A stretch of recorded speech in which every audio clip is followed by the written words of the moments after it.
up, guys? I'm Haley. And I'm Money. Welcome back to Beefing with the Blacks. I'm excited for today's episode because we are going to be talking about things you should never do in your marriage. There are so many things that are small that people kind of forget about and they don't think about in the heat of the moment, but it is truly sometimes the small foxes that destroy the vine. And I can tell you right now, as a sensitive person or an overthinker, will take a lot of these things to heart. So it's one thing to keep in mind, especially when you're going through the motions, or try to keep this in mind when you're in the heat of the moment, because sometimes these things get forgotten about, but they're very important to remember. Which brings us to the first one, which is not talking down to your spouse. That's a good one. In times when you're talking to your spouse, when you're frustrated, aggravated, mad, sad, whatever the case may be, sometimes we talk down to them like they're our child. And even in instances where we feel like they should know something that we know, we say, well, you should already know that, or bring forth this pettiness attitude. And that shouldn't be done when you're talking to your spouse. I'm working on it.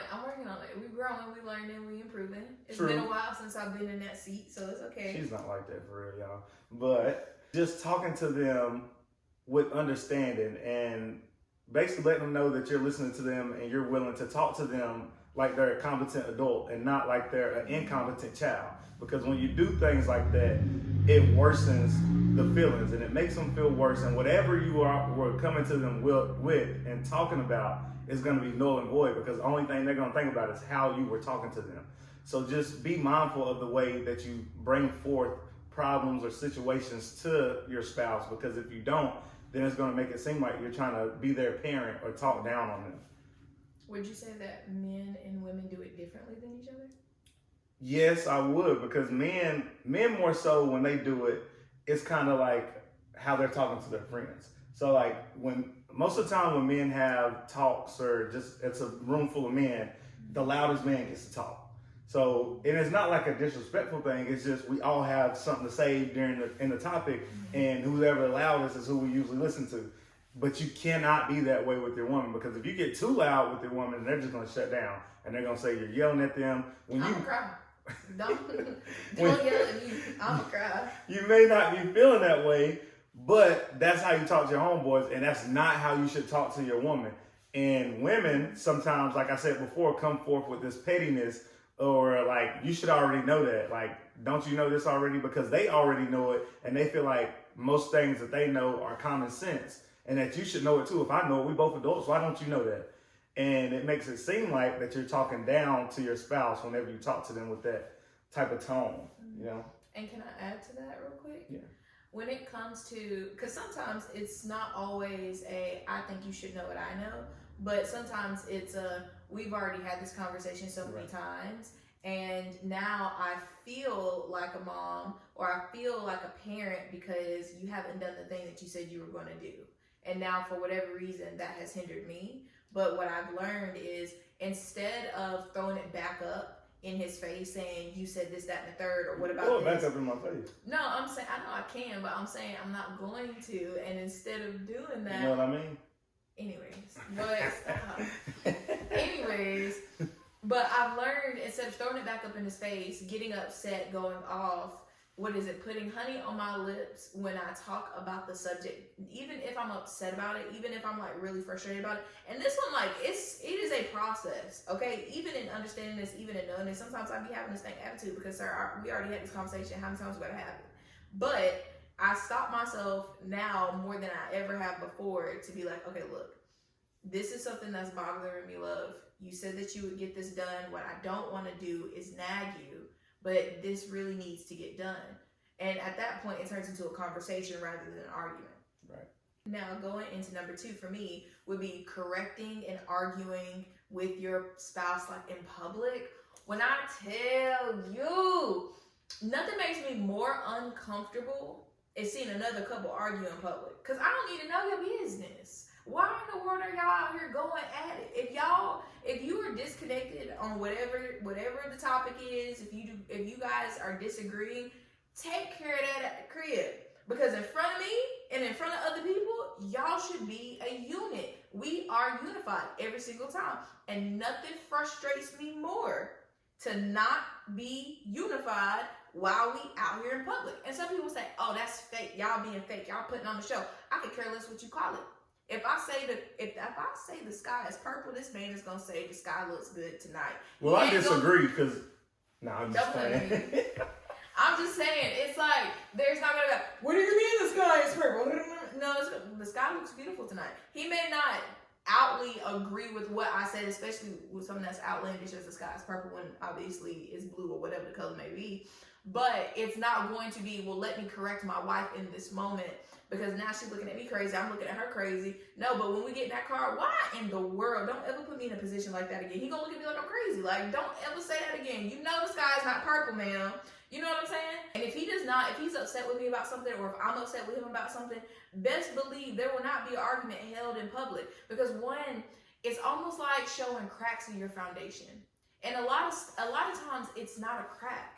Like having arguments, having disagreements, those are normal things in a relationship. How you handle them, though, is really the important thing. But you should not be handling them in public in front of everybody. You should not be undercutting your wife, undercutting your husband. You should not be throwing them under the bus in front of folks. And there should never seem like there are cracks in the foundation for somebody to slither in. And while we out there, we are a unified front. If we have a disagreement, if we are upset with one another, nobody is going to know that except for me, him, and the Lord. That is it. And if we need a third party person, we're going to hit up the pastor. And that goes for like social media too, because there's a lot of people who, when they're in an argument with their spouse, they may be in another room or out with their friends or whatever and away from each other, and they get their Twitter fingers or whatever app they're on, they get to typing up whatever they got going on in their relationship, just so somebody else can go in there and say, man, she tripping, or they tripping, or say they can get these people in the comments saying, y'all handle that at home. No,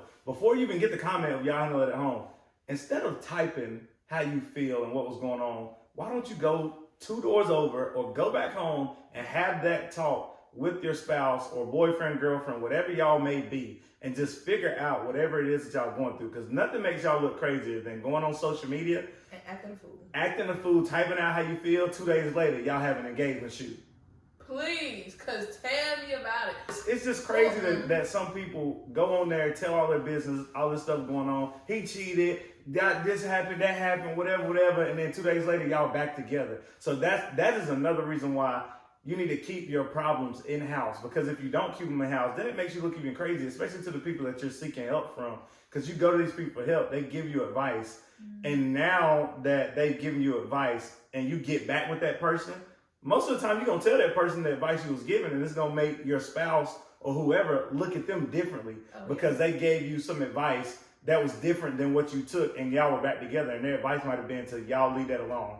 So keep your problems in-house unless it gets to a point to where y'all can't figure it out together. Then like Haley said, y'all need to get a third party, somebody who's not biased like at all towards either one of y'all. That has wisdom. Yes, not just some random person out on the street, but make sure you keep not your mama, problems. your daddy, or your homeboy. Right, keep your problems in-house. Facts. Right, which brings us to the third one, which is singling out yourself or your partner and like decisions that y'all make based on like going out or like paying for things or just anything that goes on. A main one that I've said like for us is that whenever we went through in February, I never said like this was a Haley thing. I was like, we're having a baby, or we lost a baby, or we did this, or we got to pay our bills, or if we go out in public and it's time for us to go or whatever, or when I feel like she's ready to go, or if I'm ready to go, I don't say, oh, Haley don't want to stay no more, so we just gonna go ahead and leave. Cause look, when I tell you, don't ever put me in a situation where it's like, I know I'm tired, but he's not, and I'm like, babe, I'm ready to go. Are you? Okay, guys, you gotta go because Haley's tired. Yeah, I'm gonna read my Apple Watch. You said you ready to go. No, do not put your spouse in that predicament to look crazy in front of your friends, family, or whoever the case may be. It's a we thing. Yes, it's a we gotta go. Yes. We are hungry. We are tired. I don't know how else to say it, but it's we. Yes, the only time it would be, I think, okay to single them out is if y'all are supposed to go somewhere and one of you is sick. So it's like, okay, I got sick and we're supposed to go somewhere. Haley can say Money got sick and I'm staying at home to take care of him. This is my wife. Or if she gets sick, Haley is sick and I'm going to stay home and take care of her. Because what do I look like going out somewhere and having fun or doing whatever when my wife is at home sick, miserable, and may need me every 10 to 20 minutes, whether that's getting water, food, going to the bathroom, or just whatever the case may be, or just need me there with her for emotional support, or just there to, cuddle up with her or whatever. What do I look like going out having fun doing that when she's at home miserable? I don't have to go home to them people. I got to come back home to her. So yeah, I go out and have fun for however long, but now she ain't talking to me for 2 weeks. I ain't never did that though. I know, I ain't never went out without you though like that when you didn't want me to. Facts. Well, I will say, just to add to that, I think the we and I conversation also means a lot more when you're discussing what you have done for the household. So, for example, money, in all intents and purposes, he pays all the bills of the house, but he uses, oh, we are taking care of this, we are taking care of that. When he gets paid, oh, it's our money. He goes above and beyond to ensure that he uses vocabulary to make sure I know it's a us thing and not just a him thing. The proper pronouns. The proper pronouns, there you go. But I will say, even with that, there are times where I'm not going to exemplify myself and say, oh, well, I did this. So, for instance, I bought this house, or I paid this bill, or I do this, that, and the third. More often than not, it's going to be, if it's not we did this, it's money did this. I will exemplify my partner before I try to single myself out, because at the end of the day, I want to make sure my focus is on building him up, which builds us up, and vice versa. So if it's not a we, it's always a, oh, money did this, and making sure I give recognition back to him, and I receive the same thing. But there's never, oh, I did this, that, or the third. And the same goes back to taking tally of who does stuff around the house. It's nothing where I'm like, me. Right. Or him, it's like, I.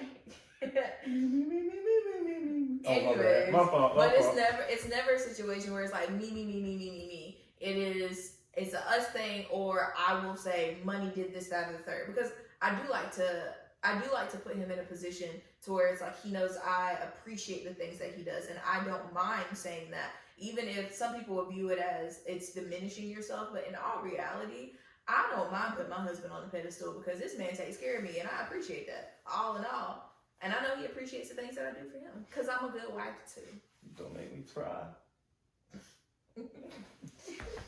So the last point that I have for today is one of my biggest pet peeves, and it is, do not call your partner out of their name. It is way too common out here to call your girl a female dog. Oh, that's my Who are you talking to? No, I'm not. I'm your wife. And some people are way too lax with it. It's not that deep. It's not that big of a deal. No, it is. It is in this house. It's that big of a deal. And it can be even small things. Because what I don't like, it's not just calling your partner out of their name, but also slapping labels on them. Mm-hmm. So using the term of, you're always lazy, or you're never helpful, or you're acting childish, or always slapping on these derogatory labels on your partner. Because if I'm being honest with you, even if I have been lazy, and I ain't washed the dishes, and I ain't done no laundry, and I ain't paid attention to you, and I ain't doing my job, and this, that, and the third, not saying those things are my job, but my actual job. Mm-hmm. If I'm not doing all these things, and I've been lazy for the past 3 weeks, and this man came in here and called me lazy, I definitely ain't gonna do it for another 3 weeks. Don't cry though. I'm gonna cry too. I'm just kidding. It's not to that extreme of me saying that I won't do it for the next 3 weeks. Right. But in all honesty, if you are calling your partner out of their name, if you are diminishing them, do you think that's going to make them want to do anything?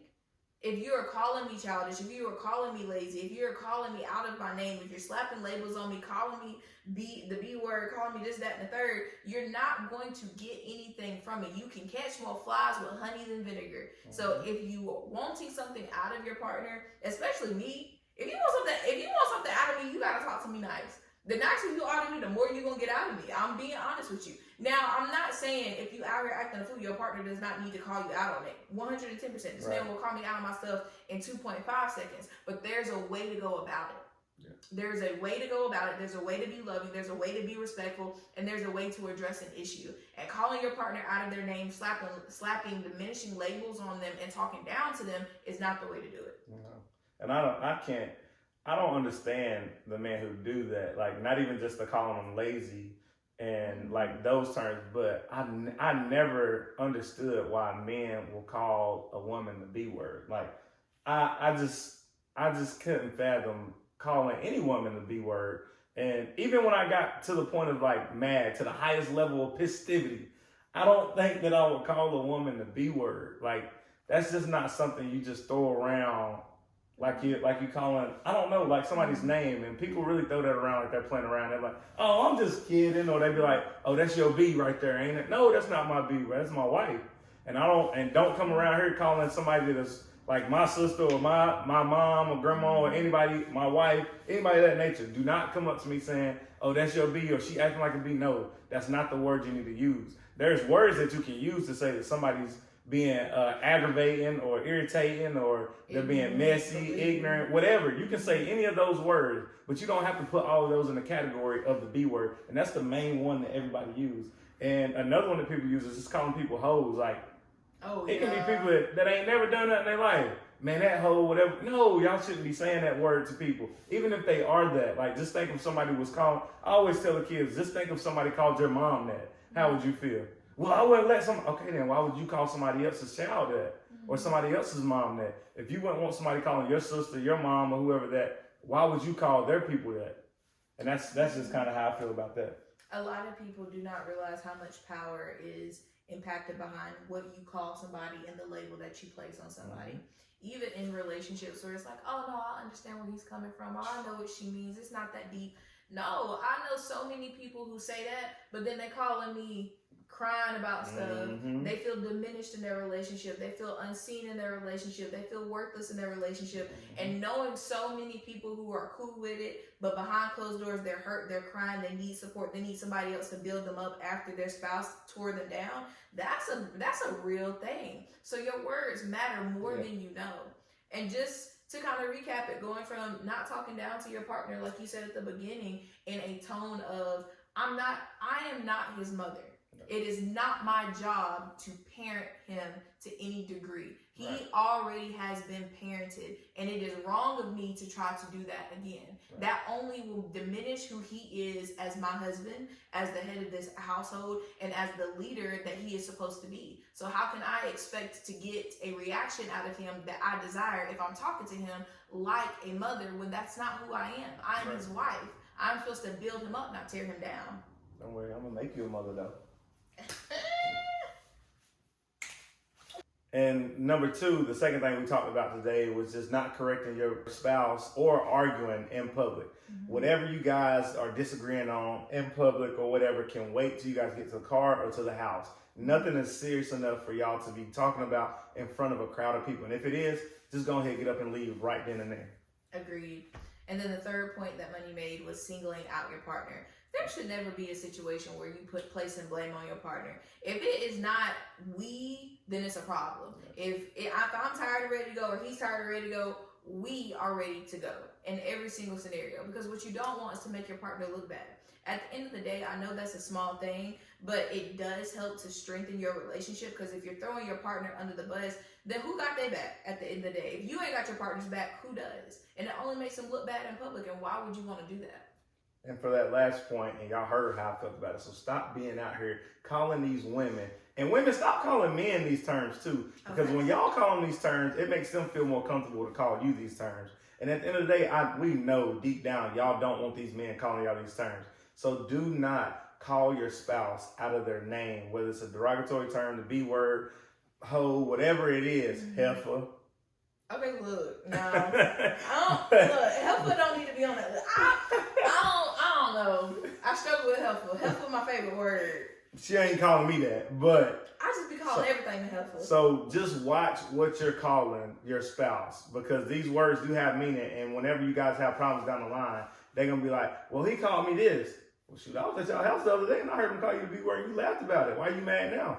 Because we know whenever it gets to the right situation, you're going to be upset about it. So nip it in the bud early so that it's not a problem on down the line. That's all we have for you today. Please remember to turn on your bell notifications. like, subscribe, and comment. If you have any suggestions for us, please send it to us. We'll have our email in the description. And don't forget about our other segment, Ask the Blacks. Send in your relationship scenario situations of what you have going on right now, and we will do our best to get back to you on our other segment, Ask the Blacks. We are by no means professionals, but we will do our best to help you out in your situation, in your time of need. But thank you guys for tuning in, and we'll see y'all next time on Beefing with the Blacks.